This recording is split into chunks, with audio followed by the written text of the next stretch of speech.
The brain is very complicated, but we don't know anything about the brain. We know very little, okay? Even though the little we know, we try to make it a little bit more complicated than it really is. I will give it to you just as it is. But this is a very important lecture because this set the pace for your understanding of every other lecture going forward. So pay careful attention. I need you to understand every single word that comes out of my mouth. All right, so the central nervous system is one of the major systems in the body. You know, I told you, right? An organism is made up of systems. You as a human being, you're made up of reproductive system, circulatory system, digestive system. All the systems make up the organism, right? And then the organs make up the systems, right? And the tissues make up the organs, right? And the cells make up the tissues. So that's the way organisms are generally arranged. Cells of the same kind that do similar functions come together, they form tissues. Different tissues form organs. Organs are arranged, different organs are arranged to fulfill a specific function called systems. And then those collection of systems is what really make up the organism, right? So when you talk about the central nervous system, it is really the logical arrangement of organs to fulfill a specific function. The organism needs to be able to sense changes in the environment and respond to it in a way that preserves it. Okay, that is basically what the central nervous system is about to do. So how is it set up? It is set up as a central nervous system and a peripheral nervous system. The real functional part of the nervous system is the central nervous system. The peripheral nervous system simply conveys impulses between the central nervous system and the rest of the body. Okay? So you have a central nervous system and you have a peripheral nervous system. That is just the wiring. You know, if you think about this as your computer, this is your processing unit. This is just your output and input jacks, right? Okay. So the central nervous system has the brain and the spinal cord. See what the spinal cord does? It conducts signals to and from the brain. But in and of itself, it controls the reflex activities. So if I tell you, like somebody tells you that was a very spinal decision you just made, that means you didn't think about it, right? When you say you thought about something, that is a cortical decision. That means you put your cortex to work to make that decision. Okay? So the spinal cord controls reflex activities and conducts signals to and from the brain. It is the brain that actually receives and processes information. It is the brain that formulates how you're going to respond. It is the brain that stores important information and allows you to recall it. Your thoughts and your emotions. Well, emotions and thoughts are totally different thing altogether. Okay? Thoughts and emotions have another dimension that is not within the realm and scope of this class. Your thoughts don't come from you, they come from outside of you. Right? So that is really the limbic system is the junction between the physical and the spiritual. Right? So don't get confused. Thoughts and emotions they're often part of the brain, but it's the psychic part of it. Okay? So you see, for the central nervous system, it's pretty straightforward. For the peripheral nervous system that conveys impulses between the CNS and the rest of the body, that's why it's called peripheral nervous system, right? It conveys impulses between the CNS and the rest of the body, the periphery, right? And that has two parts. It has a motor neuron segment and a sensory neuron segment. So the motor neuron segment is the one that carries impulses from the brain to the effectors, right? Mm-hmm. And the sensory neurons are the ones that convey impulses from the periphery to the CNS, from the organs. Okay, those are the two limbs of the peripheral nervous system. Now, the motor neuron system is divided into two, right? So there is the somatic portion that controls the voluntary movements, and there is the autonomic portion that controls the involuntary responses. Okay? So, if I pinch you, or if I do this to pinch, so I didn't pinch, because it perceived a visual threat, right? And since it perceived it as a threat, his brain will say something is going to hit you in the face. And immediately his orbicularis oculi is activated and he blinked. Right? That is the way it works with the somatic nervous system. The autonomic nervous system, you don't need to think about it. Okay? If you get scared right now, your heart will race. Right? Those people, those older people, they can decrease their heart rate in some crazy stuff. But the difference between autonomic nervous system and somatic nervous system is that somatic nervous system has cortical input. You get a threat, the brain interprets it, formulates a response, and you respond. Right? Autonomic nervous system, there is no such cortical input. The brain can moderate the response, but it does not really drive it. Autonomic system, nervous system is driven by the balance between two opposing systems, what we call the sympathetic and the parasympathetic. You got that? Mm-hmm. So that's why it's autonomic. It works by itself. Your heart rate at any given time is determined by the sum of the positive and negative impulses from the sympathetic and the parasympathetic nervous system. Okay, so the sympathetic nervous system makes your heart rate go up. The parasympathetic decreases it. At any given time, whichever system is dominating will determine your heart rate. You don't need to think about what you want your heart rate to be today, right? Your heart rate is going to be what it is, based on the input from both the sympathetic and parasympathetic. And that is exactly how the autonomic nervous system works. Okay, like right now, you all have something, a lot of you have something in front of you. You've been drinking and talking and you're happy. If, for any reason now, I go like this, and I slump, all of your mouth will be dry. Because you all be very scared for me, right? The reason you're moist now and you're able to talk and swallow is because there's a good balance between sympathetic and parasympathetic. When you get really stressed and get scared and worried, your parasympathetic will predominate. And your salivary glands will pull their secretions. Your mouth will be dry. Okay? So what am I trying to say to you? What I'm trying to say to you is that autonomic nervous system, even though it has an integration center, the ultimate effect is determined by the balance between the sympathetic and the parasympathetic. And you already know that the sympathetic division is for fight and flight or flight. And the parasympathetic is the rest and digest system. Okay? So now let's take each of these and take a good look at it. So this is the big picture of the brain and what the brain does. How long are we supposed to go for? 2 hours. 2 hours? Okay. So the brain, this is the brain right here.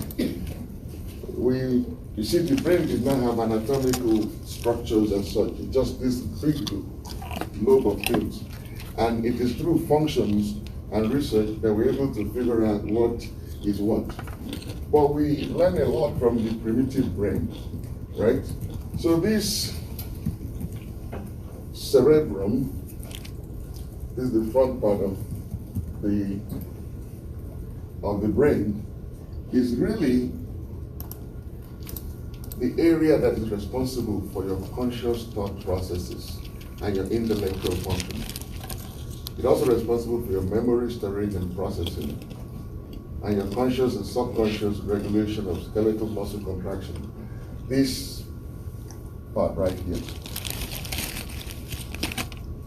It's known as telencephalon because it's the latest part of the brain to develop. The higher you are in the evolutionary trend, the bigger that part of the brain. And that's why you see when they cartoon aliens, they always give them a big frontal lobe, because that is where a lot of our intellectual capacity resides. So since we believe that aliens, they got to be smarter than us, we give them the big frontal.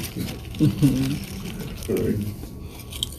Then you have the metencephalon, that is the cerebellum. The metencephalon, so for me, I need you to know cerebrum and cerebellum. All this encephalon stuff is FYI, okay? So the cerebellum is really where you coordinate complex somatic motor pattern. So the cerebellum back here adjusts the action of the other somatic motor centers in the brain and the spinal cord. So let me give you an example. I need to sit on this table, right? My eyes need to see this table. My hamstrings need to move me up here, right? My paraspinal muscles need to keep me straight. My hand needs to come here, and I need to sit like this. At the same time, make sure that I strengthen my right leg to make sure I maintain balance. Do you see how many muscles I move? Yeah. I move so many muscles in a specific sequence to do what I decided to do in my mind. You see, the sequence by which you move the muscles to achieve what is in your mind is 100% under the control of the cerebellum. So the cerebellum is your coordination center.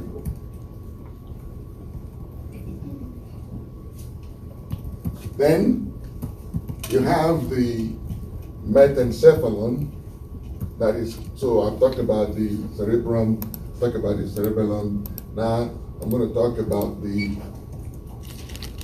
pons. The pons, actually before I should talk about the diencephalon, the thalamus.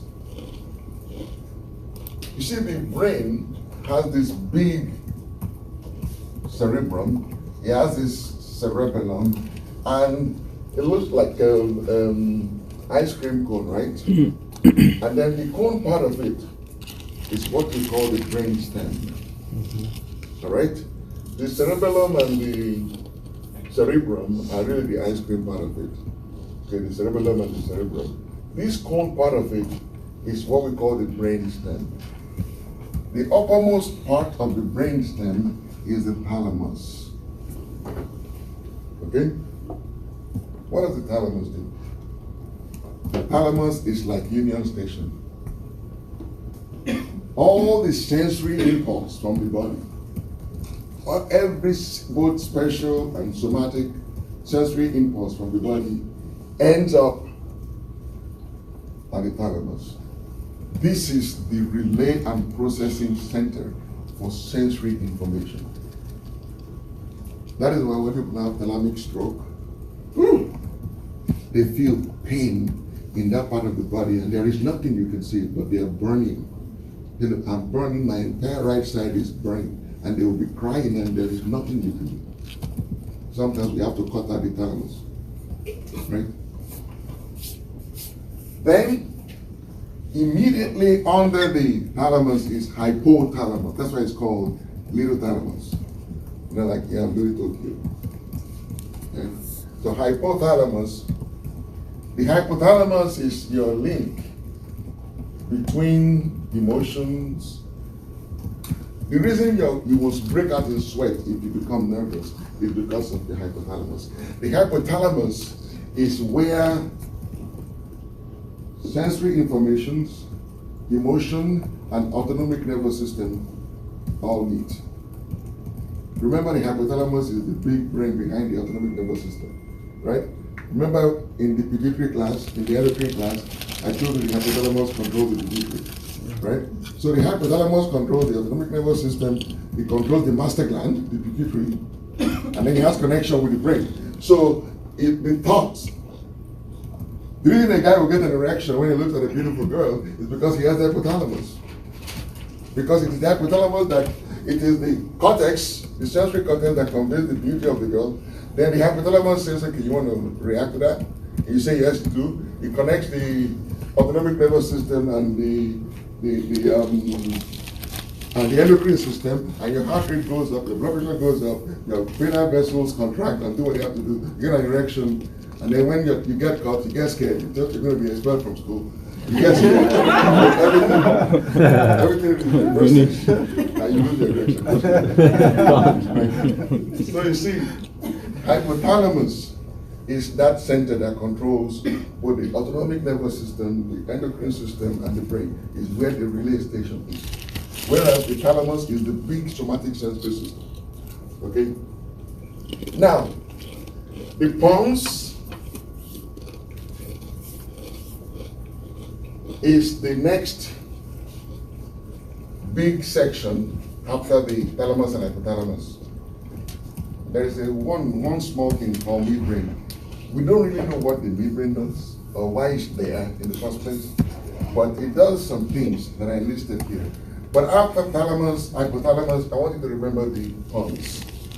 Because you see, the pons relays information to the cerebellum and the thalamus.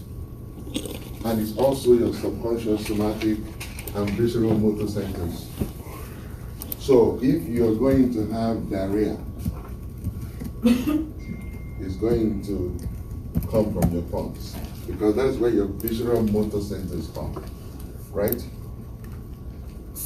And then the lowermost part of the brainstem is the medulla oblongata, or the myoencephalon.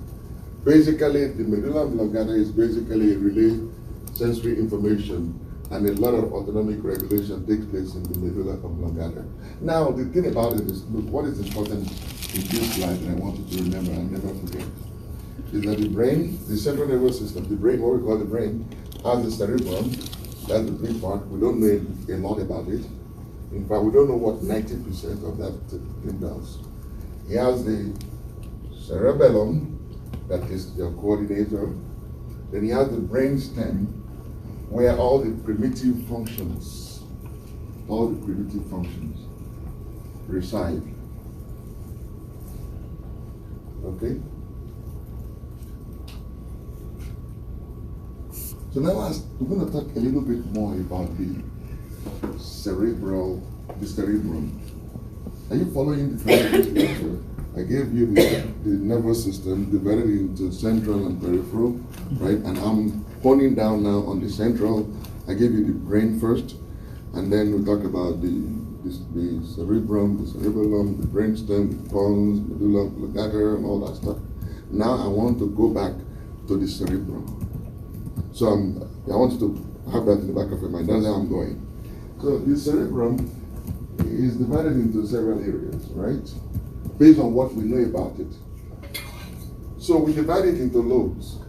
As you can see, there is no anatomic barrier within the lobes. So when you look at the brain, you just see all these gray, jelly-like things. There is no real demarcation. So all this is from research. Okay? So we know that, well, you've done anatomy, right? You've done neuroanatomy. Yeah. Okay. So you remember the central sulcus, right? Okay, good. The part of the brain that is in front of the central sulcus is what we call the frontal lobe, right? And that frontal lobe is where your movement, problem solving, concentration, thoughts, behavior, personality, mood, this is where your highest intellectual function resides. If somebody is provoking you and you decide not to get angry, that decision is going to come from the frontal lobe.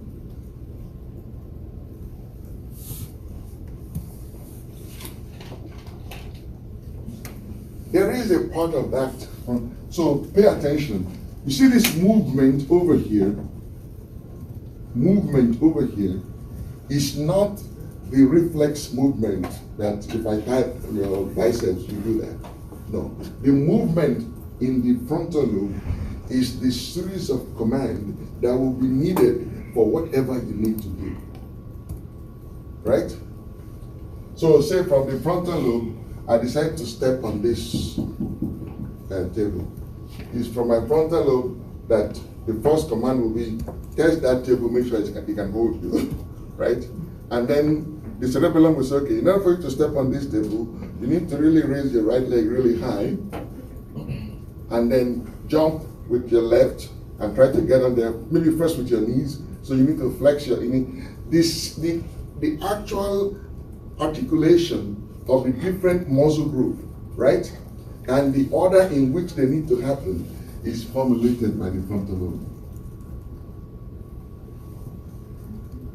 Now, if I decide to say something to you and the thought is clear in my mind and I want to express it, it is a part of my frontal lobe, a specific part of my frontal lobe, known as Broca's area, that controls that speech. Okay? So, you see, frontal lobe is action, action, action, your thoughts and your action. A special part of it controls your speech. The speech, in other words, the motor aspect of speech. There are two aspects of speech. You see, you're all listening to me now because you can understand what I'm saying, right? So, you have the receptive part of speech because you're listening to me and you're understanding what I'm saying. So that means you're able to receive it, translate it, interpret it. Even though I have accent, you're able to understand what I'm saying to you, right? So that means your receptive part of speech is working. That has nothing to do with frontal lobe. What frontal lobe controls is the motor aspect of speech, the actual use of language. Okay? Don't get confused about that. Very important. Now, behind the frontal lobe, past the central sulcus, is your parietal lobe. Okay? That parietal lobe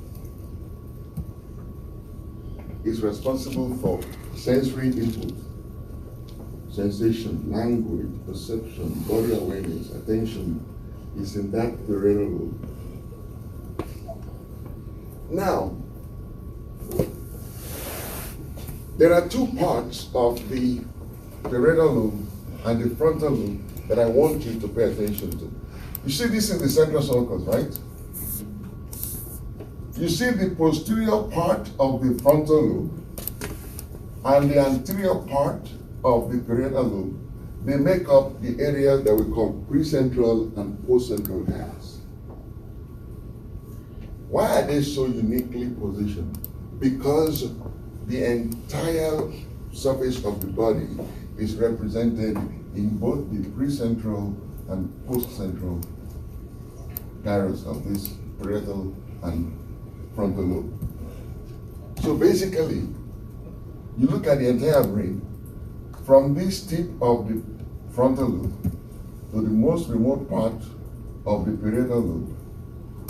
Only these two sulci or gyri are responsible for every single thing you feel and every single action you make.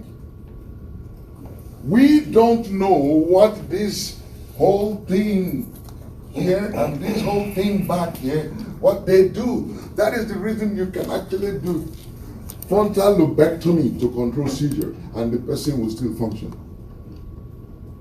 You can take the entire frontal lobe out and people will still be able to do basic stuff. Because we don't really know, and that is the reason somebody can get one of my patients, he drove into a truck that is carrying rods for construction. And one of the rods went right through here, went down in the back and pinned his head to the seat. Right? And they cut the rod front and back and carry him to the hospital, and they removed the rod. And you know the guy walked with the clinic report on his feet. You know, because he probably scraped the frontal lobe, but he was lucky. He scraped it in such a way that it avoided any major area. He was speaking normal, right? So, parietal lobe sensation, but most of the function of sensation in the parietal lobe is concentrated in that post-central gyrus. Okay, I want you to pay attention to that. Okay. Now, right here is your temporal. Okay, the green one is the temporal lobe. That is where your hearing, language, and memory they reside. Okay. There is a very interesting portion of the temporal lobe. Where the temporal lobe connects with the parietal lobe, there is an area there called Wernicke's area. Okay, that yellow thing there is called Wernicke's area. It is found in the temporal lobe where it makes connection with the parietal lobe. Okay, and that is where your language comprehension is. That is where your reception of language, that is where your understanding of language is. Okay? It's called Wernicke's area. So the Wernicke's area is part of the temporal lobe, whereas the Broca's area is part of the frontal lobe. Remember that. Okay? And then, of course, the cerebellum, I already told you, is for posture, balance, and coordination of movement. And then the occipital lobe is responsible for vision and perception. Okay, so everything your eyes see is related to the optic nerve. It gets to the thalamus, and boom, it radiates to the occipital lobe, and you're able to translate what you're seeing. Sometimes, if you have occipital lobe seizures, you'll see things that are not there. Okay, are we good? Okay. So now, let's talk about, so I've just talked about the cerebrum from the surface, right? So we'll talk about the cerebral hemispheres, right? The frontal lobe, the temporal lobe, the parietal lobe, the occipital lobe, the cerebellum, right? All of those. What happens when you cut this radium in half? Then you begin to see that there are these buried nuclei in there. Okay? In other words, there are structures buried within the cerebral hemispheres. We call those structures subcortical because they are below the cortex. They are not in the brainstem, but they are below the cortex. So somewhere between the thalamus and the cortex are these subcortical structures. All right?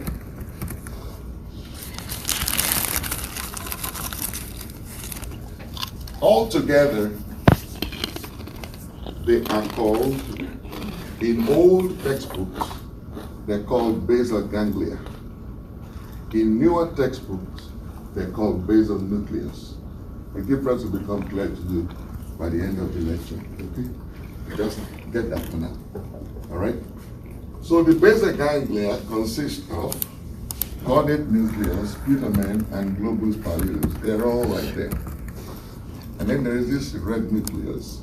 It's not part of the basal ganglia, but it's just below them. It has that relationship over there. Okay? Now, why is this important? The basal ganglia, or basal nuclei, they regulate motor impulse traffic to facilitate the execution of the desired movement, and they forestall undesired movement. So let me tell you, if I decide to scratch my face, I need to flex my biceps, right? I need to relax my triceps. If I cannot get my triceps to relax, even if I flex my biceps, I will not be able to move my hand to my face. you see the inhibition of the muscles that need to relax for the muscles that are contracting to do what they're supposed to do. That kind of activity is really what the basal ganglia do. Right? So you see the way it works. In the frontal lobe, you decide on what you're going to do. And then a series of impulses or commands leave the frontal lobe. Then the basal ganglia, they take that command. He wants to scratch his nose. Well, enough for him to scratch his nose, his triceps have to be inhibited, his biceps have to be stimulated. They now put that order into what sequence do the muscles need to contract for him to scratch his nose. They now send the impulse now down the spinal cord, and then you do that action. That is why you notice that when we talk about Parkinson's disease, it's a basal ganglia function, dysfunction in Parkinson's disease. Okay, you will see. That's why you tell the patient with Parkinson's disease, touch my finger, and they keep going everywhere except touch your finger. But we'll get there. Okay, just remember that. The red nucleus, I like talking about the red nucleus because the red nucleus is a relay center for cerebral impulses. We don't know what the heck it does, but we know it is very involved in crawling in babies. And it is the reason you swing your arm when you walk. We all swing our arms when we walk. Unless you want to appear macho.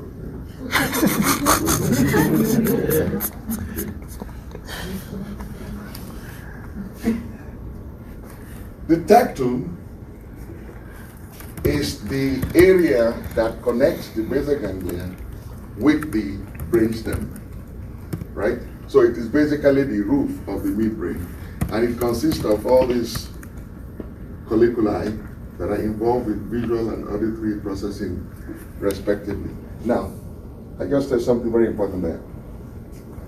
The tectum has superior and inferior colliculi. The superior colliculi is involved with vision. The inferior colliculi is involved with hearing. Okay? So, that is the subcortical structure, and that really wraps up the cortex, or the cerebrum as we know it. There is something I want you to pay attention to. You see this thing here? This thing here is longer than they show it here. It spans the entire brain stem, right? This thing here is a system of neurons. It's known as the reticular activating system. It spans the entire brain stem. That is the system that maintains your level of consciousness. Okay? So your level of consciousness is determined by that reticular activating system. It's a system of neurons that spans the entire brain stem. Okay? So that should tell you immediately that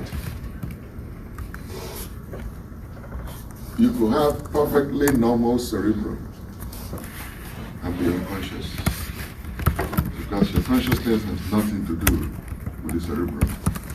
Everything that controls the consciousness is in the brainstem. Okay? Very important piece of information. All right, so remember basal ganglia or basal nuclei. Try to call it basal nuclei because when I was in school it was called basal ganglia. And there is a reason it was called basal ganglia. And now we call it basal nuclei. We got smarter. Because when we're talking about Parkinson's disease, we're talking about that. In fact, that is the only reason these subcortical structures are important. If you must remember anything about subcortical structures, remember basal nuclei, because that is where the pathology is in Parkinson's disease. Okay? Everything else is history. And then remember reticular activating system. All right? Now, when you go deeper into the cortex, you see something called the corpus callosum in the center right there.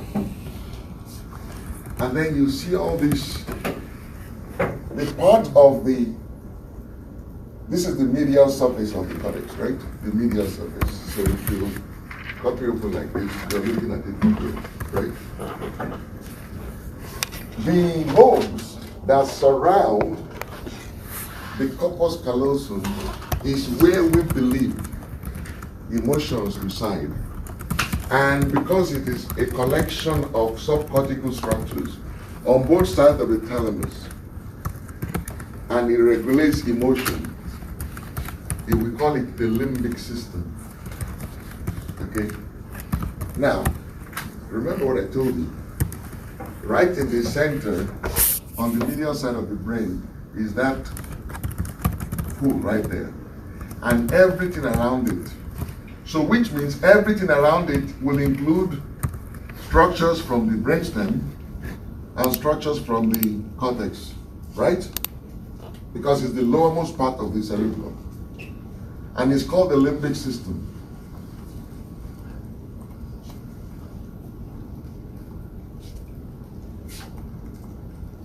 So you have hypothalamus, amygdala, hippocampus, you have the thalamus, you have part of the frontal lobe, all around that limbic system. And that is really what is responsible for your emotion. This is we're still working this out. We don't really understand all of it yet, but we know some things. And the things we know, I will let you know. So basically, the limbic system consists of hypothalamus, amygdala, hippocampus. These are the areas together that deal with basic drives, emotions, and memory. Hippocampus is specifically responsible for memory. Amygdala is responsible for aggression. Hypothalamus, of course, you know what it does. I already told you. It does exactly the same thing. But the reason hypothalamus is put along with limbic system is because what hypothalamus does has a lot to do with what amygdala does. If you have to fight, you need to deliver some powerful punches. You need energy. You need blood pressure to go up, right? You need your muscles to tense up. All of that is going to come from your autonomic nervous system and your adrenals, right? So hypothalamus needs to turn those engine on through the pituitary, right?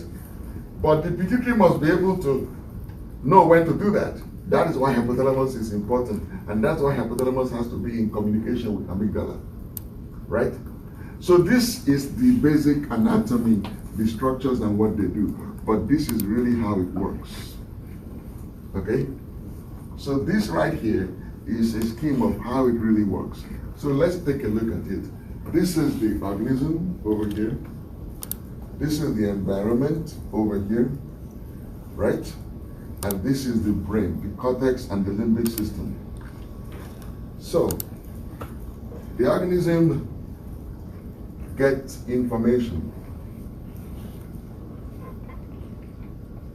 to the limbic system. The information to the limbic system is determined by the information the cortex is receiving from the environment. Okay, so let me tell you a good example. A woman was raped before in this environment. And then he sees the guy that raped her the last time. The brain will say that was the guy that raped her the last time. It takes that information and feed it to the limbic system. The limbic system will say, okay, remember this is the guy that raped you. You need to run now, right? The fear and the anxiety and everything is all mediated by the limbic system and the cortex, right? Because there is a memory of the guy that raped, right? The cortex has that, right? Now, supposing the guy that raped the woman was her ex-husband. Maybe she went to take the child to visit, right? And he raped her. And now And they decide not to report to the police because he still pays child support. And reporting to the police will put him in jail and the child support will go away. So the woman will decide not to report. Now he's taking the child next, on the next child visit to the dad. It's in that environment. He remembers what happened the last time. He feed the information to the limbic system. Between the limbic system and the cortex, the decision will be made not to be too scared, but to be cautious. Do you see how complex this whole thing works? I mean, here are two rape situations. One was the ex-husband, the other was an assailant. The way the woman makes that decision as to when to call the police, when not to call the police, when to be afraid, when not to be afraid, when to dress provocatively, to even precipitate the attempt in the first place. Some women do that, right? They want the man back, then during the child visit content, they would dress so outrageously to kind of just get the guy off the edge, right? And then all of that decision is the work of the limbic system and the cortex. Do you understand the complexity? That is why we don't really know how the brain works. The human being is the most complex thing on the planet, especially in their minds. And women are the worst of all. Now the guy that wrote the book, he said everything you need to know about a woman. And everybody bought the book. You open the book, it's empty. Because nobody understands women. They are the finest of creation. All right? So you see, that is just a scheme of the limbic system. I don't need you to try to understand how this works. Nobody does understand how it works. All we know is that he has hippocampus that stores memory, amygdala that will prepare you for a fight, hypothalamus that supplies the energy and makes that you need to make that happen. And together with the cortex, they will regulate emotions and emotional response to trauma and all those things. Got that? Excellent. So remember limbic system. Good. That's all there is to it, really, about the brain. That's all the brain there is. So you have the cerebrum, the cerebellum, you have the brainstem, you have all those lobes. From the surface, when you cut deeper, you have some subcortical structures, right? We call them the basal nuclei, right? We talk about the caudal nucleus, the putamen, and the caudate nucleus. And that is the problem you have. That when that area is not working well, you get Parkinson's disease. Then you have the brainstem that begins with the thalamus, hypothalamus, the midbrain, the pons, and the medulla oblongata. Just one big thing like a cone, like an orange cone for your ice cream. And buried within there is a reticular activating system that controls your level of consciousness, right? And what else? I didn't say much. That is all there is to that. Okay? Now let's talk about the spinal cord. Spinal cord is, oh, by the way, some nerves come out of the brainstem, and they are called cranial nerves. Okay? When they come out of the brainstem, they're called cranial nerves. When they come out of the spinal cord, they're called spinal nerves. Okay? But what I want you to know is, did you do this in anatomy? Okay, all right. So I can go faster. Right here. So you know about the spinal cord, how you have the gray matter that is made up of the cell bodies, right? And then you have the white matter that is made up of the axon, right? Good. And then you know about the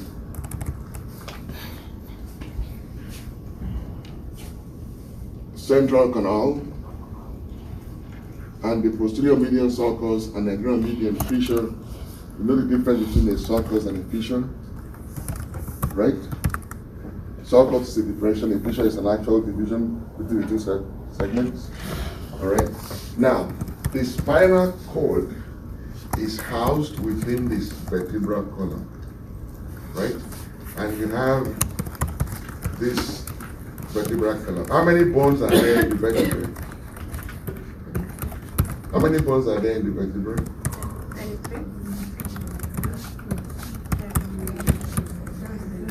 You should know that. I don't know. I don't remember it. But you should know it. Go. And I'm going to ask you. All right?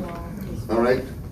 So like I was telling you, The spinal cord has cell bodies and myelin sheath, and the nerves that come out of the spinal cord are called spinal nerves. And you notice that the spinal cord itself is encased in meninges just like the brain is. Okay? So you can have inflammation of the meninges both in the brain and in the spinal cord. When it happens in the spinal cord, we call it spinal meningitis. Right? When it happens in the brain, it's just regular meningitis. And you notice that before the spinal nerves enter into the spinal canal, they separate into a posterior and anterior limb. You recognize that? Mm-hmm. You know that the posterior limb is essentially sensory, and the anterior limb is the motor part of it, right? No, this is the posterior one. The posterior one is the sensory, and the anterior one is the motor part of it. Okay? You know that the spinal cord has exactly the same number of layers as the brain. So the spinal meninges has both pia mater, arachnoid, that is in the middle, and the dura mater, that is the outermost, right?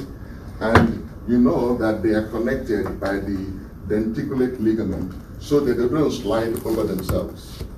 Okay? So the denticulate ligament attach the meninges together. And there is a space beneath the subarachnoid that is known as the subarachnoid space, and the space between the dura mater that is known as the subdural space. So the spinal cord is really a tube variant of the cerebrum. It has pretty much everything that the cerebrum has. You're good with it, right? Let me know if you have any questions. You're good with this, right? Yeah. Okay. So let's talk about this cerebral spinal fluid. So you know that there's something missing here. I'm supposed to have a slide that has the skull. The skull? No? It's later. It's later? Mm-hmm. Okay. What's up? All right. I know it's supposed to be there somewhere. And the reason I remember that is because, look, the brain is sitting inside the skull, right? And the brain is not really in close proximity to the skull. There is some space.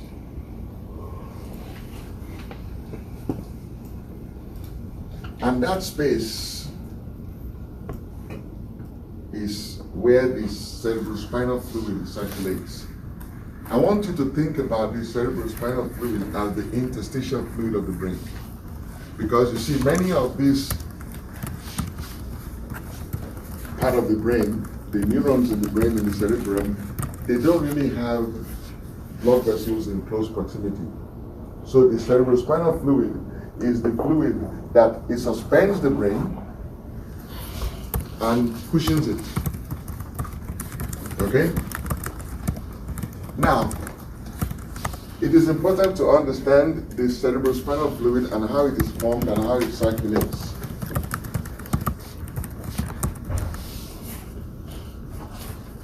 The you did this in anatomy, right? Do I need to go through all of this? How the cerebrospinal fluid is formed in the coronary plexus of the lateral ventricles, goes to the third ventricle, fourth ventricle, circulates through the medulla oblongata down, and then comes back into the spinal canal and circulate all that. You did all that, or you didn't? We did. Okay, all right. Okay. This is how the good skin. The numbers correspond to how CSF is formed, how it flows through the foraminals into the ventricles and ultimately get reabsorbed. This is an important slide because I will always ask you two things. Where is it formed? It is formed by the coronary plexus in the lateral ventricle. Where is it reabsorbed? At the arachnoid villi. Those 2 points are usually I will ask you, right? Because when you have hydrocephalus, that is a problem with CSF circulation. If you're forming too much of it, you form excess CSF. or you are not able to reabsorb it and you keep forming it, then it accumulates. It does not matter. The accumulation of CSF under tension is what we call hydrocephalus. Okay? That's all I really need you to know. This is just a scheme to illustrate that. Now, big deal. Dr. Martins. Yeah. You say, how do you spell it? Hydrocephalus? Hydrocephalus. Cephalus? Well, Americans hydrocephalus, British I got you. hydrocephalus. Choose your choice. Colonialism. I understand. Hydrocephalus or hydrocephalus. I got you. Okay? I'm so confused now. I don't even know what I am anymore. I have so many masters. The Americans taught me to pronounce it one way. The British taught me to pronounce it that way. I don't know which one is right anymore.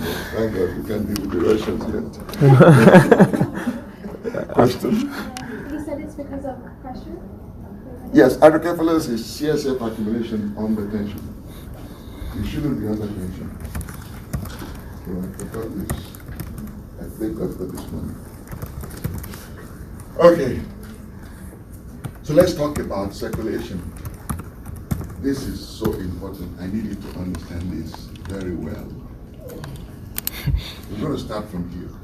It's the only thing I know. Right? So you see, so you're looking at this guy from the side. This is his aortic arch, right? From this aortic arch, this is where you want to look up. You find the common carotid. And the common carotid divides into external and internal carotid. The internal carotid goes inside the brain, right? It gives us the anterior cerebral and continues on as middle cerebral. See, this is it. From here, common, internal, anterior, middle.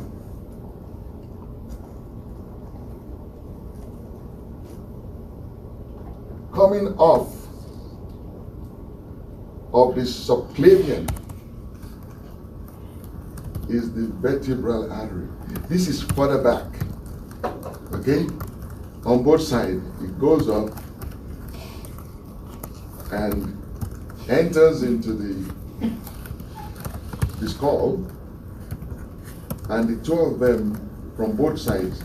So all I need to look, the reason I'm putting this here is to help you get the picture that there is an anterior cerebral circulation and there's a posterior.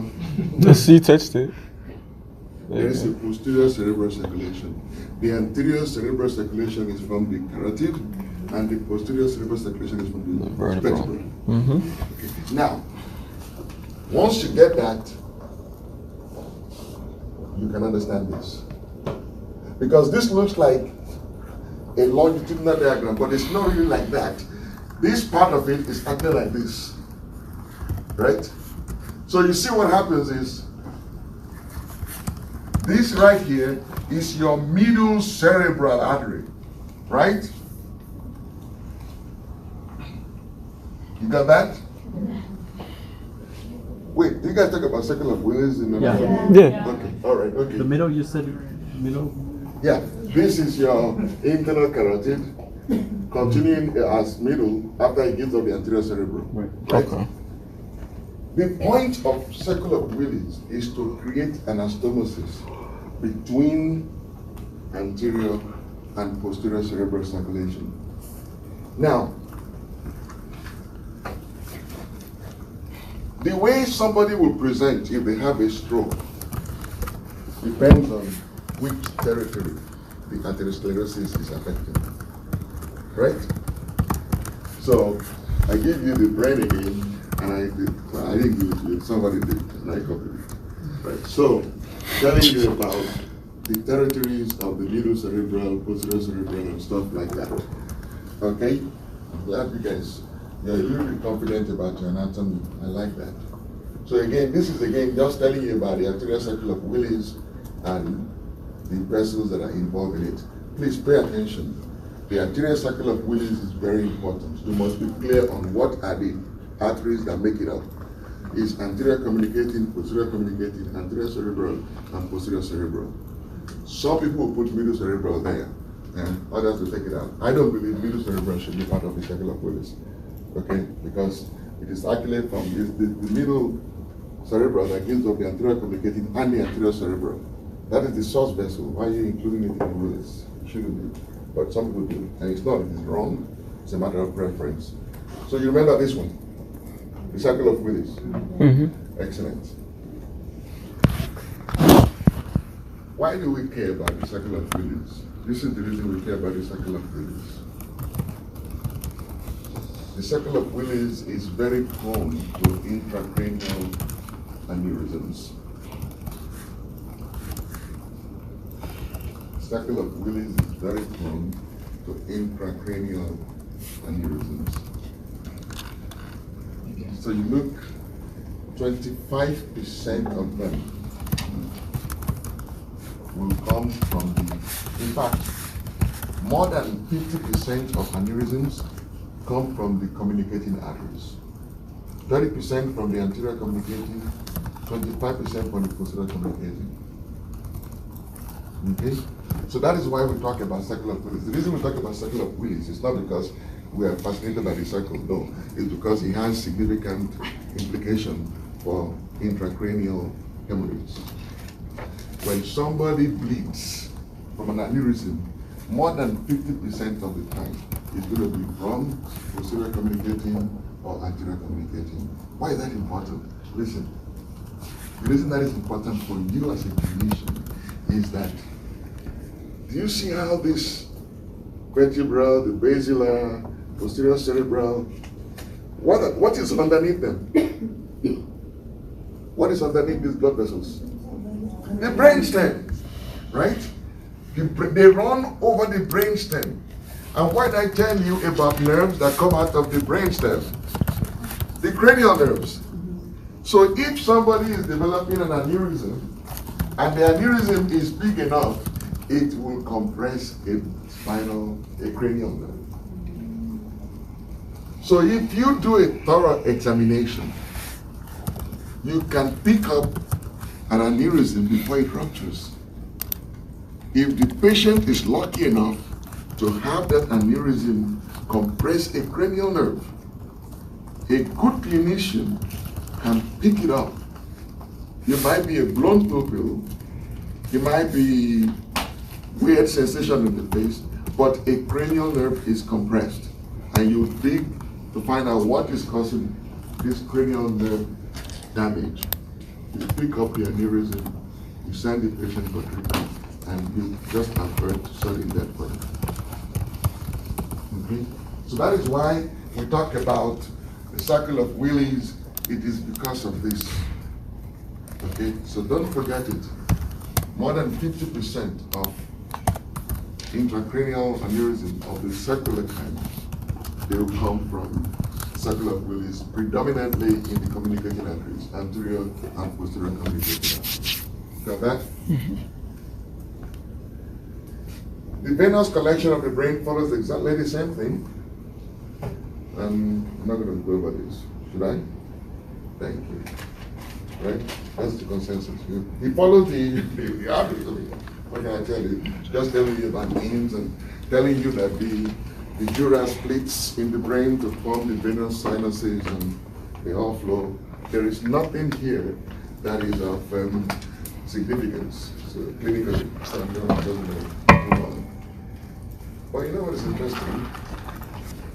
I wanted to talk to you a little bit about the complexity of the dural venous sinuses, because these are actually venous channels that are formed between the periosteum and the major layer of the dura. So you see, in the brain, you have venous sinuses. They are not really veins. They are modification of the dura and the periosteum of the skull. So the dura and the periosteum of the skull, they fuse in a very unique way and create spaces that allows venous blood to flow through. And it is because of this crazy arrangement that you can also have venous hematoma from skull fractures and stuff like that. That will become clear to you going on. I just need you to be very clear in your mind as to what the difference is between a sinus, the subdural space, and the subarachnoid space. Okay? And this is the skull. See how complex the skull is? Looks so thin, but it's multi-layered, very complex structures between the skull and the brain. Okay? Be clear on what the subarachnoid space is and what the subdural space is. Ah, okay, this is what I'm looking for. So, you know, like your computer, you have the processing unit and you have the tower, right? The tower is simply the case of your processing unit, right? Your skull is simply the housing unit for your brain. So it has coverings and compartments, and we have all these rigid compartments, the superior sagittal over there, falx cerebri separating the right and left hemisphere. You see the brainstem, this is the roof of it. So that space is where the brainstem, the thalamus, is sitting, and the brainstem sink right there in that space, right? And then you have all these structures. We already talked about the occipital lobe and all that stuff, the dura. What do I need you to remember? I told you that the periosteum of the skull and the dura form the sinuses. Together, they are known as pachymeninges. Whereas the middle arachnoid and the pia mater together are known as leptomeninges. Okay, why is that important? Because sometimes some people will define spinal meningitis either as pachymeningitis or leptomeningitis, depending on the cause of it. For instance, if somebody get a nail and put it in somebody's head with a hammer and drive hair and scalp dirt into the brain, they're going to end up with pachymeningitis. Whereas if somebody develops meningitis from septicemia, it's more likely to begin as a leptomeningitis. Okay, that is the reason. But believe me, by the time you are seeing the patient, you will not have it. You're just going to treat meningitis. Okay. Now, the reason I put this slide here is because of what I'm about to talk about next. Cerebral herniation syndromes.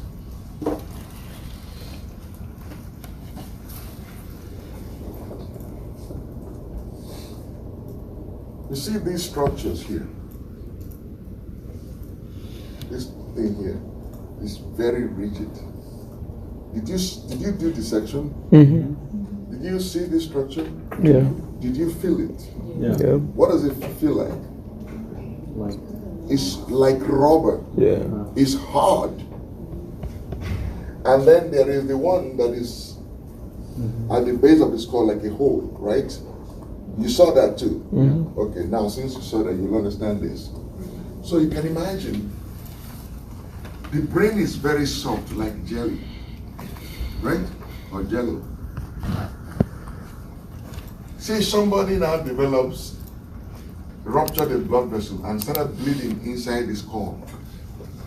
The skull is a rigid structure, and blood is now oozing into the skull.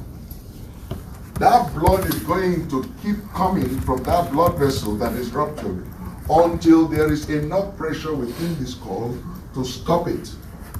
And that is when this pressure within the skull is equal to the systolic blood pressure. If you're bleeding into the skull, the only time that bleeding will stop is when you're bled enough into the skull to increase intracranial pressure to be exactly equal to the systolic blood pressure to seal off the bleeding. Do you think there is enough room in the skull to accommodate such volume of blood? No, there isn't. That is why whenever there is intracranial bleeding, and we have all these rigid structures, the brain gets pushed. The brain gets pushed, and as the brain gets pushed, part of the brain begins to slide under those rigid structures, right? The sliding of the brain through this opening, falx cerebri, tentorium cerebelli, foramen magnum, at the base of the skull is what we know, what is known as herniation syndrome. So that is why when you do trauma CT scan, radiologists are quick to tell you there is no midline shift. What they're telling, when they say there is no midline shift, what they're saying is, well, yeah, he bled, but he didn't bleed enough to shift his brain. That means when they say no midline shift, it means not a whole lot of blood, not a whole lot of changes in pressure. That means the patient will be okay, right? The idea of midline shift is about this herniation syndrome. There is a time that a radiologist will tell you there is no midline shift, and you will argue. Because sometimes when the brain shifts through the tentorial or foramen magnum, especially through the foramen magnum, it's going to be compressing on some brainstem part, and there are nerves there, right? And there are nerves there. So that is why sometimes you notice that if you go to trauma unit, especially neurosurgery, they always check the pupils all the time, because one of the centers that get compressed when there is herniation is the oculomotor nerve center. Okay, and when that center is taken out, the pupils just get blown. All right. So I gave you some examples here of different herniations there might be and how they will look clinically. If you see any of this, there is nothing the radiologist says to you. You know there is midline shift. Okay? So basically, just remember cerebral herniation syndrome. Now,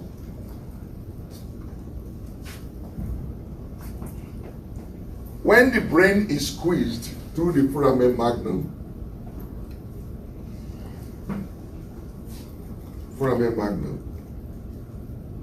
you know where the foramen magnum is, right? It's between the pons and the medulla oblongata. Mm-hmm. When the brain is squeezing through the foramen magnum, which structure is likely to be squeezed? The brain. The medulla, the midbrain and the medulla, right? The brainstem, pretty much. Where is your reticular activating system? Right there. When you have herniation through the foramen magnum with the compression of the brain stem that is interfering with level of consciousness, the patient is likely to die. That is what is called coning. In other words, the cerebral hemisphere is squeezing through the foramen magnum and forming a cone, compressing the brain stem. And that coning is a very bad thing because it means that you really need immediate neurosurgical intervention. Because once those vital centers, the reticular activating system, remember the vasomotor center, the cardio-inhibitory center, the respiratory center, where were they all? In the brainstem, in the medulla especially. Once those centers start getting compressed, man, that patient is not going to make it. Okay, so of all the herniation syndromes, remember transtentorial herniation because it manifests as eye symptoms, and remember the transforaminal, this other one here, for the coning through the foramen magnum. Foramen magnum, once you recognize it, just hang your stethoscope, you're not going to tell that patient, you're going to die. But uncal herniation with pupillary signs and eye signs, if you act fast enough, you will be able to help the patient. So these two are very important. Transtentorial, also known as uncal herniation over here, and foramen magnum over there. All right, are you good with this? Excellent. Wow, okay. So that is the. When do we still have like 45 minutes, right? Mm-hmm. Okay. How many more slides do I have? A lot? I have to 18 or finish. 51. More than half. Okay, have I gone halfway? No, you have more than half 18 left. and 51. I'm talking too much. All right, so what I just gave you is the anatomic representation of the brain, right? The central nervous system. Do you have any question about that? We're good? Yeah. Okay, now I'm going to now talk about the functional representation of the central nervous system. And we're going to start from here, right? This is starting point. So receptors, they sense the structures, and depending on whether the sensation is coming from a visceral organ, a special sensory, or a somatic, it does not matter. It all goes through the sensory division of the peripheral nervous system, through the spinal cord, right?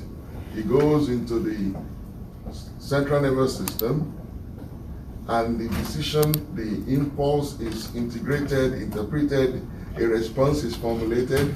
That response goes out through the motor division of the peripheral nervous system, and depending on what the effector organ is, the organ that is going to respond, it could go out through the autonomic nervous system or through the somatic nervous system, to the skeletal muscles or to glands and the smooth muscles and stuff like that. And then you get a response. Okay, so this is just a functional representation of what I told you earlier. Now, how is the brain able to do all these things? Because it has neurons. So the neuron is the functional unit of the nervous system, right? It has a cell body, and it has an axon. And it has this process is called dendrites. An axon is actually a modified dendrite.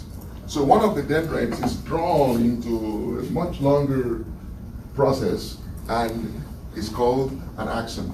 Why is it modified? Because the axon is your output process port. So the cell body gets information through the dendrites, that's your input port. The response is sent through the axon, right? And then the axon ends in terminal bulbs that make connection to other neurons, all right? So transmit information in the form of nerve impulses. Now, this is why we change from basal ganglia to basal nuclei, because a collection of axons and dendrites are called tracts in the central nervous system, but in the peripheral nervous system, they are called nerves. So what you call a nerve in the peripheral nervous system is what is called a tract in the central nervous system. It's a collection of axons and dendrites. Now, a collection of cell bodies is called nuclei in the CNS and ganglia in the peripheral nervous system. That is the reason we changed basal ganglia to basal nuclei, because the basal ganglia is really a collection of cell bodies. It's in the brain. It should not have been called ganglia. It should have been called basal nuclei, because a collection of nuclei in the central nervous system is a collection of cell bodies. In the central nervous system is called nuclei, and in the peripheral nervous system is called ganglia. Okay? What are the types of neurons there are? There are multipolar, bipolar, or unipolar. It is based on the number of processes from the neuron. So multipolar have 3 or more processes from the body, but with only one axon. Bipolar has 2 processes from the cell body and usually 1 axon. And then unipolar is 1 process from the cell body that divides, right? So whether it is multipolar or bipolar or 1 polar that divides into 2, okay? Now, why? So these are the types of neurons there are. And the reason there are these types of neurons is because of what they have to do. So you look at this. Bipolar neurons function primarily as interneurons, right? So if an impulse needs to go from the lower part of the spinal cord to the cortex, and the neuron carrying it is too short, and you need an extension cord. So basically, bipolar neurons, they function as extension cords, right? Now, unipolar neurons are essentially sensory neurons. Okay? Remember when I showed you the spinal cord? And I showed you that every spinal nerve divides into two, a sensory posterior and a motor anterior. You notice that the sensory posterior has a bulge, right? What is that bulge called?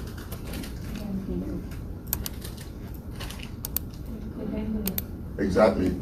That bulge is basically the collection of these bodies for the sensory nerves, okay? Right. And then multipolar are motor neurons. So these are the neurons that are involved in the motor activities. They are multipolar because they may stimulate and inhibit different group of muscles depending on what you need to do at any given time. Okay? So this is why they are bipolar, unipolar, and multipolar, right? So generally speaking, interneurons impulses through the CNS, motor neurons from the CNS, sensory neurons to the CNS. All right? So let's talk about a neural arc. So this is the simplest functional unit of the neuron. So you have a receptor, usually in the skin, picks up a stimuli, a stimulus. The sensory neuron picks it.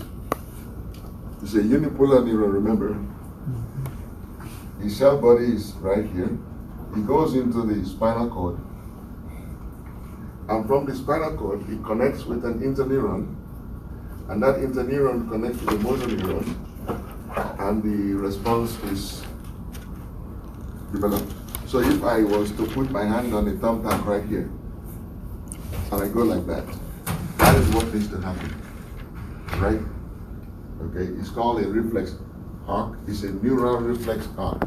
Notice that everything about the neural reflex arc happens at the spinal cord level. There is no cortical input to it. This is an oversimplification of a neural arc because the cortex modulates this response. Okay? Let me ask you. If I put my hand on the pin right here and I get poked, I will draw my hand immediately.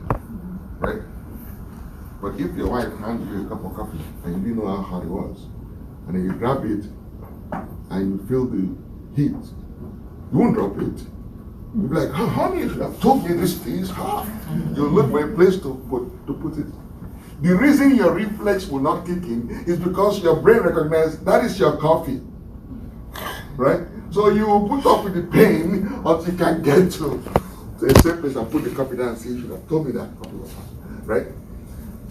The reason you can do that is because even though neural arc operates at the spinal level, they are subject to cortical modulation. Okay? So that is the neural arc, the neurons, the types there are, and how they work, where they work. How do they support themselves? How do the neurons get supported? There are neuron support cells. Neuron support cells, right? They are known as neuroglia. They support both the peripheral neurons and the central nervous system neurons. In the peripheral neurons, you have Schwann cells. They surround the axons. They are responsible for making the myelin sheath, and they participate in repair process after injury. They have the satellite cells. They surround cell bodies in ganglia. They regulate the oxygen, carbon dioxide, and nutrient and neurotransmitter level around the ganglia. So satellite cells and Schwann cells are in the peripheral nervous system. In the central nervous system, you have the oligodendrogliocytes. They myelinate. They do what the Schwann cells do. They do what the Schwann cells do in the peripheral nervous system. They myelinate the central nervous system, and they provide structural framework for support. Then you have the astrocytes. These are the ones that maintain blood-brain barrier. They are the ones that choose what in your blood gets into your brain. Okay? They provide structural support, they regulate nutrients, they absorb and recycle neurotransmitters, and they are the one that forms scar tissues. Then you have the microglia that removes waste. These are the, what do you call, the cleaning crew of the central nervous system. Okay, then you have the ependymal cells. These are the ones that make the CSF. They line the ventricles, they assist in producing and circulating the cerebrospinal fluid. Why is it important to recognize these cells? You must recognize each and every one of them and what they do. Why? Because when people develop brain tumors, they always come from these cells. So you say somebody has oligodendroglioma. That is a tumor that came from oligodendrogliocytes. Somebody has astrocytoma. That is a tumor that comes from the astrocytes. Somebody has ependymoma. So if somebody has ependymoma, how would you expect them to present? They'll present with hydrocephalus, because ependymal cells make CSF. So when you have a tumor of the ependymal cells, you're going to get a lot of CSF, right? So that is why it's important to kind of know what these cells are and what they do. Okay, why do we myelinate? Why does the neuron need to be myelinated? Well, because you see, myelination facilitates a type of conduction known as saltatory conduction. You're familiar with this, right? Mm-hmm. Regular conduction along the nerve just flows right through the nerve. But when you have myelination, the impulse jumps from node to node, right? It's like walking like this versus walking like this, right? Because you have this node. So basically, that is the purpose of myelination. And myelination in the peripheral nervous system is a function of Schwann cells. Remember that. Okay? And in the central nervous system is a function of Thank you. How does the impulse get generated and transmitted? It's exactly like it does in the heart. Okay?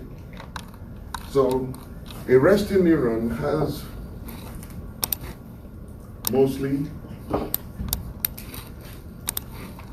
he has a voltage-gated sodium channel, he has a voltage-gated potassium channel, and he has that sodium-potassium ATPase, like every neural tissue, right? So when it is resting, you have mostly sodium outside, potassium inside, and then something happens.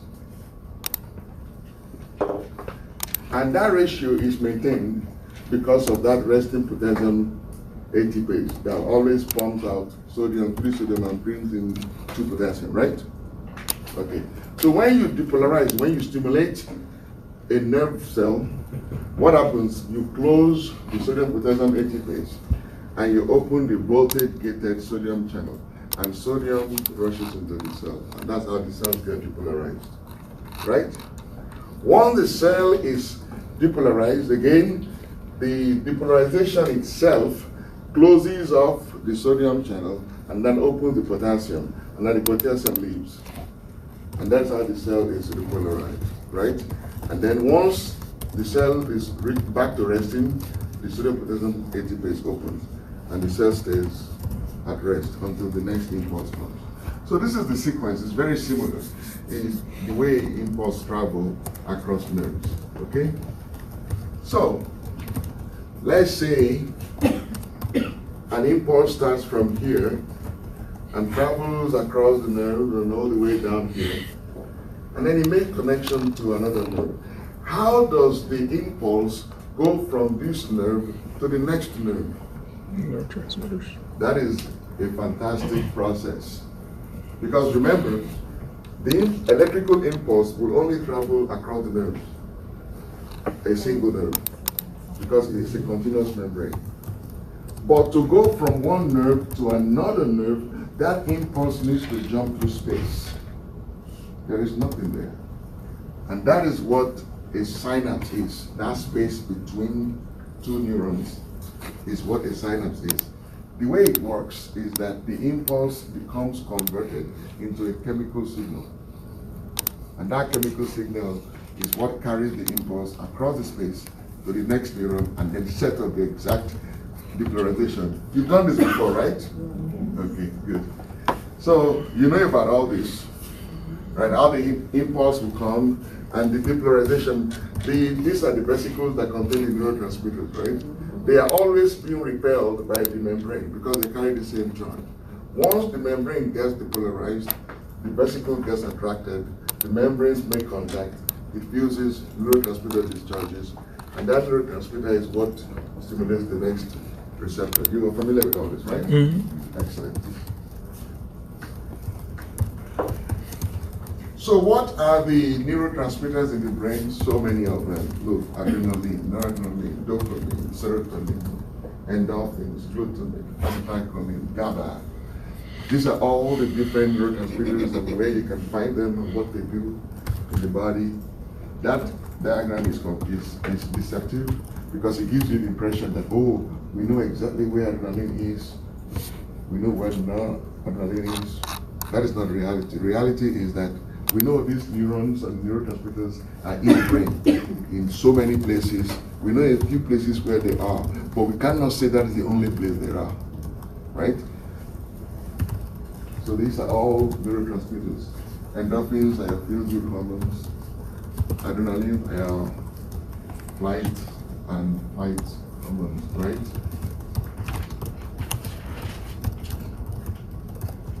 There is something I want to kind of point out here. I'm supposed to stop at 1:30, right? Mm-hmm. Okay.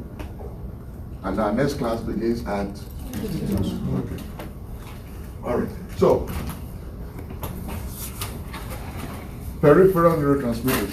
So remember, these are all major neurotransmitters.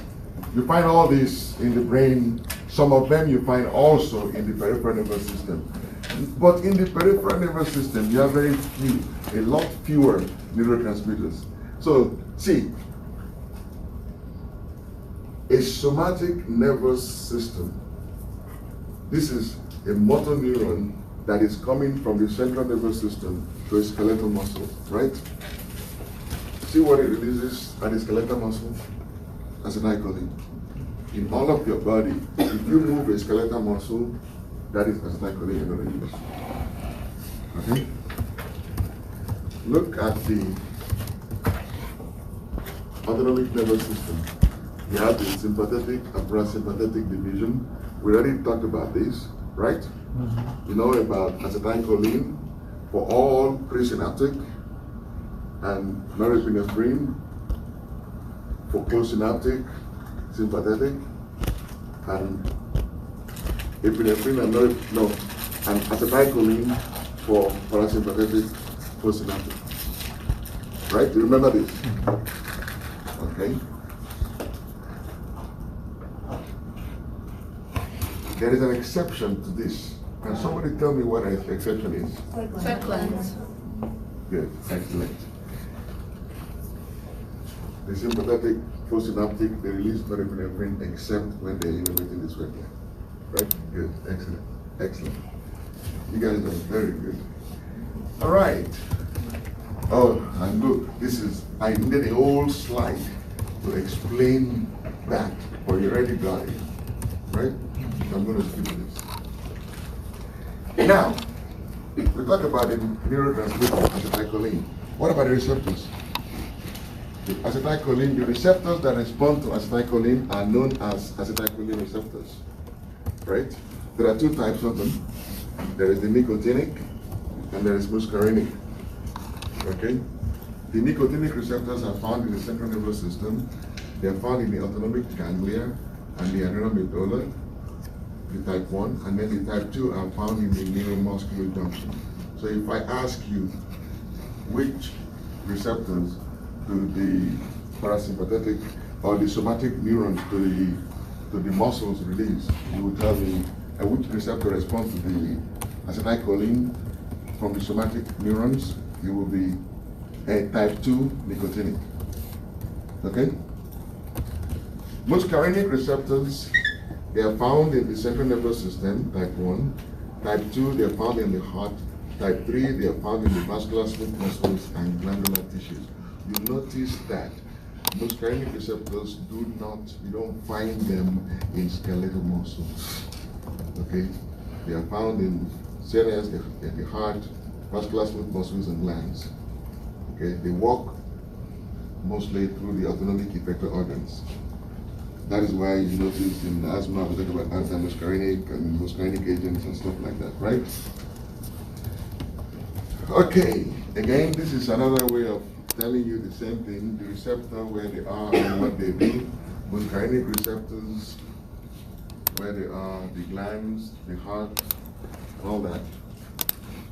This is just to, I don't know why I put this here, but I think it's important for you to know where muscarinic receptors are. Because sometimes you see somebody will get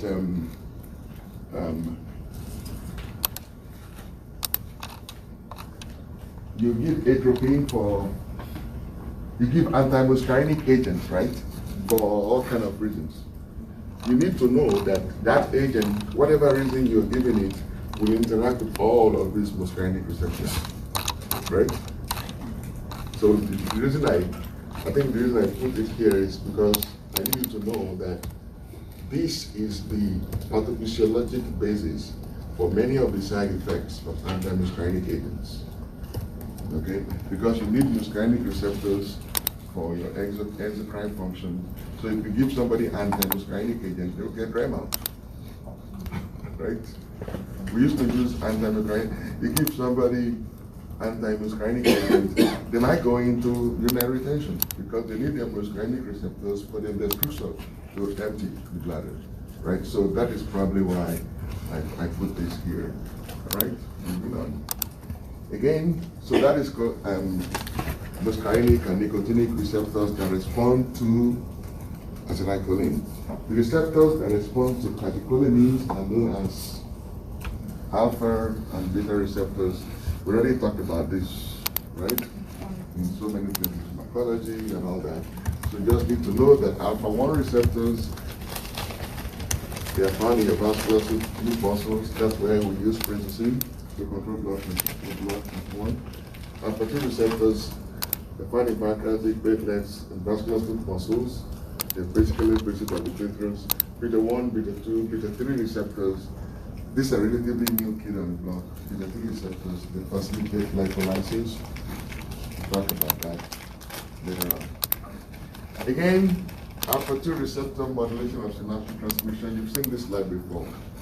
Remember we talked about the function of clonidine, how clonidine stimulates the alpha-2 receptors and thereby minimizes the sympathetic transmission. Okay, that is how it works.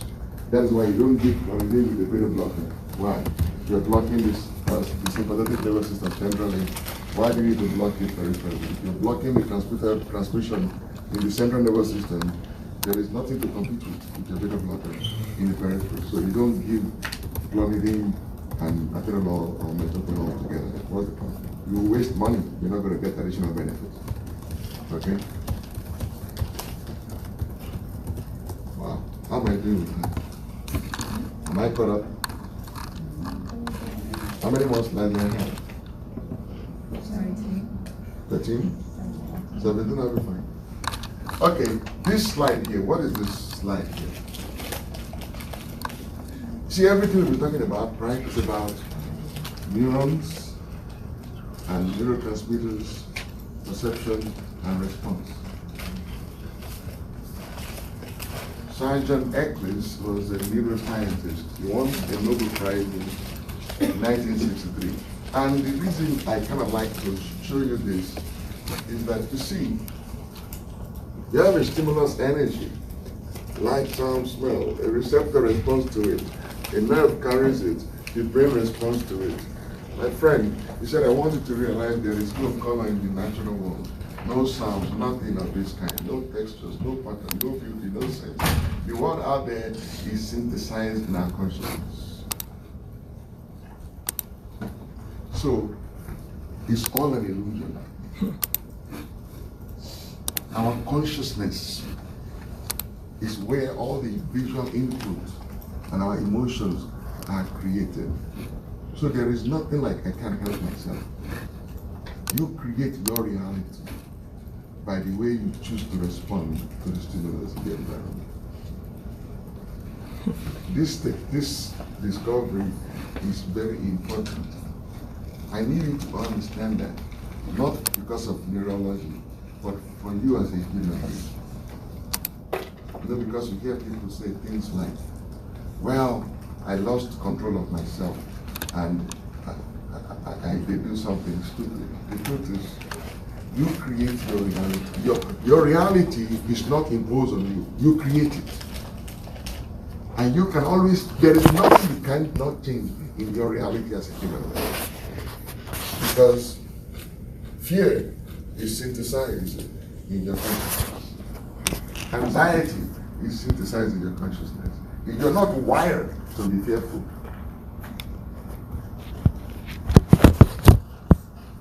So let's talk about sensory receptors. So I'm done with motor, right?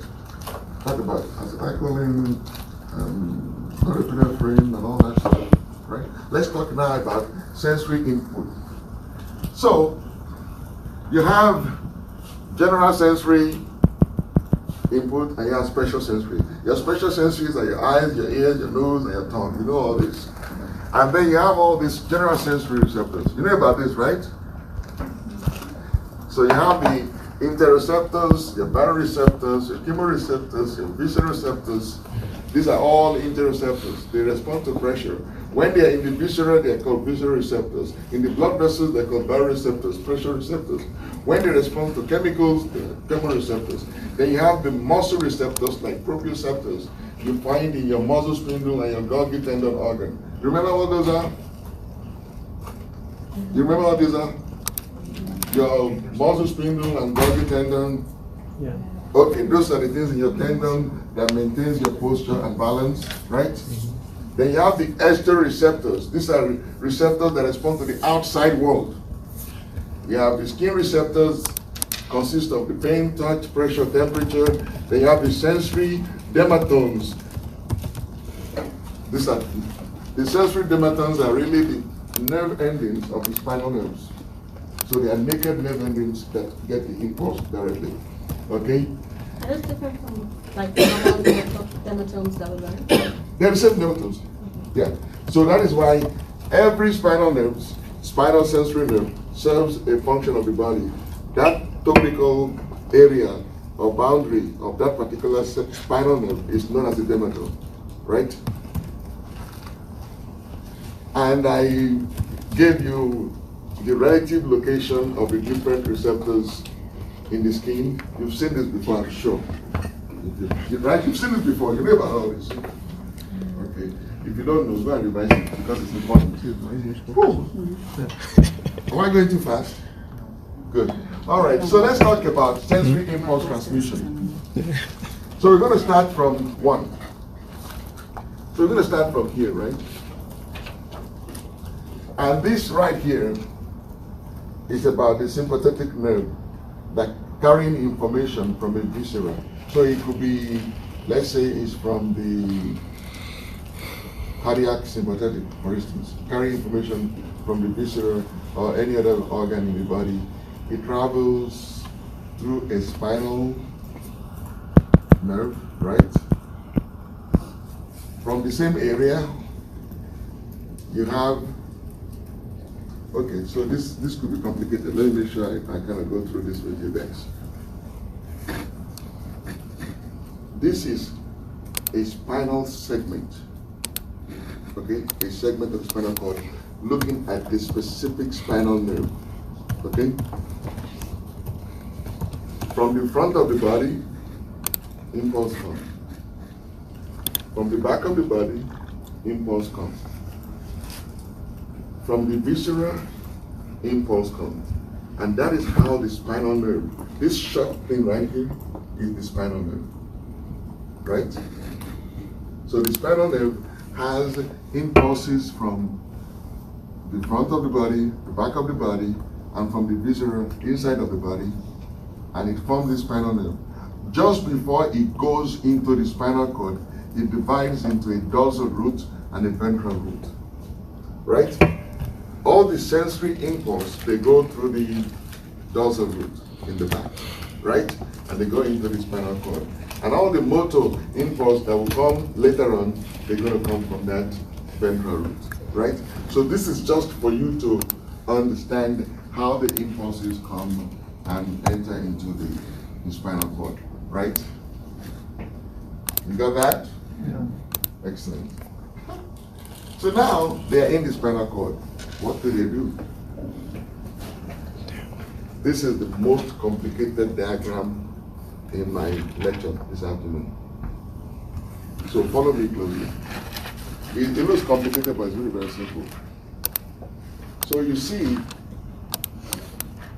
from the touch receptors, right, from the foot right here, the neuron come, they go into the spinal cord, and they travel on the same side in that position all the way up. On the same side in that position all the way up. Right? The one from the upper extremities join them, and they travel in the back on the same side all the way up until they get to the brain stem, the lower part of the brain stem. When they get to the lower part of the brain stem, see what they do? They cross over to the other side, and then they move on until they get the thalamus, and from the thalamus, boom, they go to the cortex. Remember what those are? Touch receptors, vibration. That is how they travel. Okay? Are you with me? Now, look at what happens with pain. It comes from the foot and from the upper extremity. See what it does? As soon as it enters into the spinal cord, what does it do? It crosses over to the other side. And it begins to ascend on the other side and stays on that side all the way up. Right? The ones that travel in the back on the same side invariably end up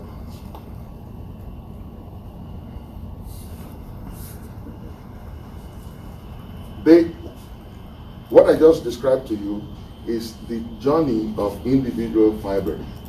When they are together as a bunch, they are known as the gracilis, fasciculus gracilis, or the gracilis fasciculus, right? When they travel together. When the ones that they accusate at the point of entry are your spinal thalamic tract. They travel in the lateral portion of the spinal cord. All I need you to do is read spinocerebellar, the dorsal column, the spinal thalamic tract. You've seen this before, I know it, but I'm going to tell you what I need you to know from this slide. What I need you to know from this slide, know which one cross as soon as they enter the spinal cord and where they end up. Know which one know which one crosses when they enter the spinal cord and where they end up, and know which one continue on the same side and where they end up. Why is that important? Because when I'm talking about spinal cord injury and sensory patterns, where somebody will lose sensation on the right and then lose motor function on the left, it has to do with the way these nerves travel in the spinal cord. It will become very clear to you as we begin to do examples and illustrations. Okay? But just bear with me. This diagram is very complicated, but there is nothing there that you have not seen or heard before. I've told you everything about here, right? The other thing I want you to notice is that for the spinal thalamic tract, you have your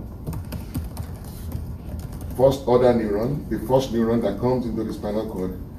Then you have that second order neuron, right, that is carrying the same impulse, traveling until it gets to the thalamus. And then the third other neuron is the one that carries it to the cortex. Okay?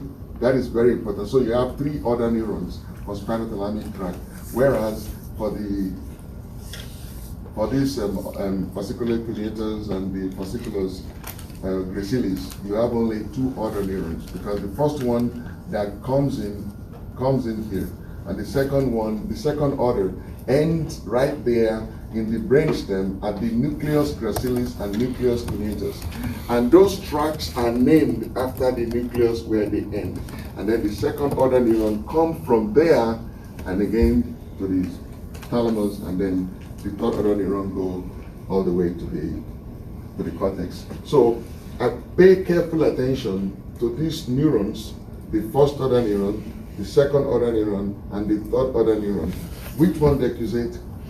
At what level does it decusate? The crossing over is what we call decusation. Okay? I'm sure you've done that before. Now, when you get to when all these sensory impulse gets to the cortex, this is how they're represented. You see? And this representation is what we call the homunculus. Correct? Homunculus. Homunculus is the mapping, the way the sensory information from the body maps to the sensory cortex. It maps like a man hanging down from his feet, right? And the face carries it has a lot more room, and the genitalia and the tongues, right? Look at the hands, look at the feet. These are the regions of the body and how they are represented in that sensory cortex, right? So ultimately speaking, all the sensory impulse from the body end up in the post-central gyrus. There they are processed, and the corresponding action is communicated to the motor precentral gyrus, and from here the motor fibers start going back down to the spinal cord. You understand it, right? Mm-hmm. You've seen this before, right? Mm-hmm. Okay. So now, see what happens. These are the motor fibers. Now they are coming from the motor cortex, right? I hope you're following this. So I gave you the sensory receptors and how they travel to the brain, and I'm giving you how the impulse is going to come from the brain down to the muscle, right? So now I'm on the motor side now. So you see all these motor fibers, they're coming down, and you notice that they're coming from a wider area, and they're condensing into a narrower area in the brainstem. That radiation there is important for you to know, because if somebody has a tumor here, less neurons will be affected than if somebody has a tumor here. More neurons will be affected because they are spread out here, they are condensed here. That is the importance of that. Okay? So when the fibers come from the motor cortex, those that stimulate the cranial nerves, they end in the brainstem, right? And they are referred to as corticobulbar. The brainstem is the bulb. So when they end at the brainstem, they are referred to as corticobulbar. And then the cranial nerves, they supply exit. The ones that supply the spinal nerves, they keep going until they get to the lower portion of the medulla oblongata. When they get to the medulla oblongata, see what they do? They cross over. Did you see that? The corticospinal tract, they cross over. The corticobulbar didn't cross over. Most of them stay until they get to their destination, and then they move over. But the corticospinal tracts, they all cross over to the other side in the lower portion of the medulla. Very important. Notice that I am not emphasizing the crossing over of the cortical bulbar tract, because some of them actually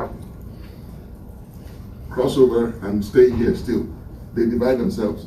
That is why if you have facial nerve palsy, we say upper spares upper, right?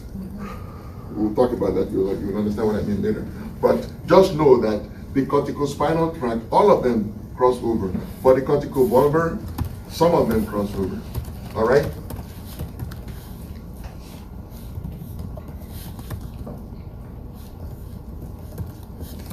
So now, they cross over and then they come out at the spinal cord.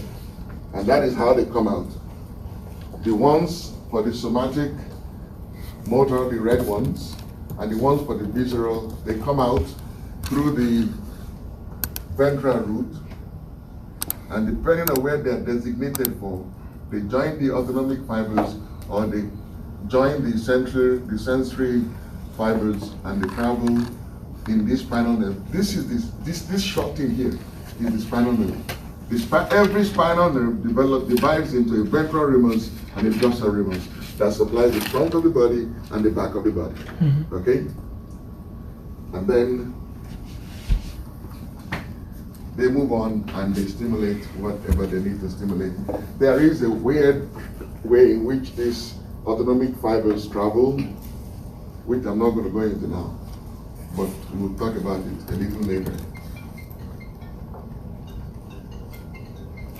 Okay, so I'm trying to use this again to illustrate to you the typical structure of a spinal nerve. The provost is calling me. All right, so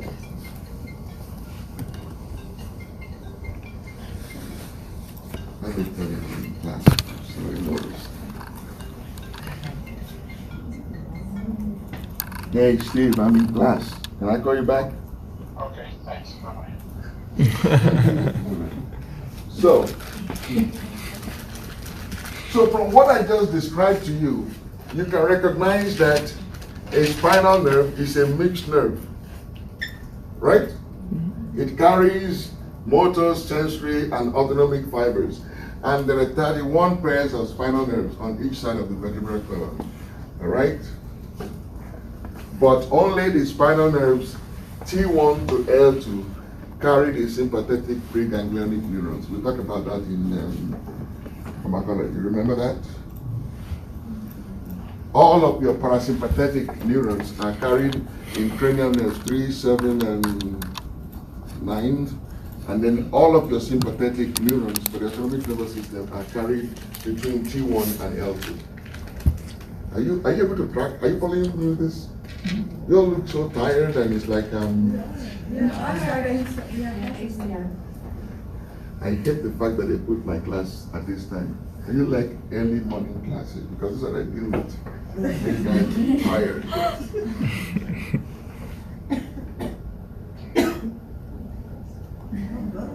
We had class all weekend. Yeah, I had some. 8 days. All right. Okay. Let's. For this, how many more slides do we have? 7. Oh, that is easy. We'll finish. So, when the spinal nerve leaves the spinal cord, they don't continue as single nerves. Sometimes they form plexuses. So that's why you found the brachial plexus, the cervical plexus, the lumbosacral plexus. I'm just giving, you should know this because you did anatomy. Why is this important? Just for you to know that only in the trunk do they travel alone. When they have to go to the extremities, they're already forming plexuses. Say that again? Only in the trunk? When they're in the trunk, only in the trunk. Oh, okay. Do they travel as spinal nerves. When they go to the extremities, they are going into the extremities as plexuses. Okay? Yeah. And that is nothing new. Good. So you see, I told you that the nerves that leave from the brainstem are called cranial nerves, right? And depending on what fibers they carry, those cranial nerves can be sensory or they can be motor. So I just give you a picture of all the cranial nerves from 1 to 12, and I show you a picture of which ones are sensory, which ones are motor, which ones are mixed, right? For instance, olfactory, which is the first cranial nerve, is a pure sensory nerve, right? Whereas abduction is a pure motor, but oculomotor is both, is a pure motor, but facial nerve, where's facial nerve? Cranial nerve number 7, where is it? Right here. Again, it's a pure motor nerve. So I just give you here, look, this diagram right here, extremely important.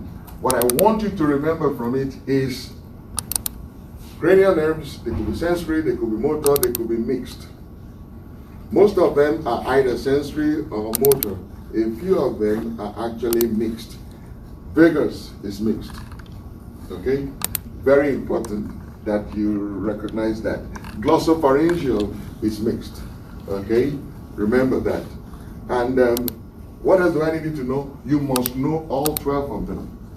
Olfactory, optic, trigeminal, trochlear, olfactory, optic, Abducens. abducent, facial, auditory, glossopharyngeal. You must know each one of them. But more importantly, there are only 12 of them. Yeah. I want you to recognize that 4 of them came out of the medulla, 4 of them come from the pons, and 4 of them from the brain, from the midbrain. That's important. So if I tell you there is an aneurysm in the anterior communicating at the brainstem level, and I tell you which, at the midbrain level, which cranial nerve is likely to be in the way, you know it's the first 4, right? So remember that there are 12 of them. 1, 2, 3, and 4 are in the midbrain. 5, 6, 7, and 8 are in the pons. They come out from the pons. And then 9, 10, 11, 12 come out from the medulla. All right? Okay. Did I not get the sequence right? Why are you guys laughing? I was trying to recite the cranial nerve. You repeated olfactory like 4 times. That is so not true. I said olfactory, number 1, optic, number 2, trigeminal is number 3. No, that's 5. Wait. Oculomotor is number 3, trochlea is number 4, trigeminal is number 5, abducent is number 6, facial is number 7, right?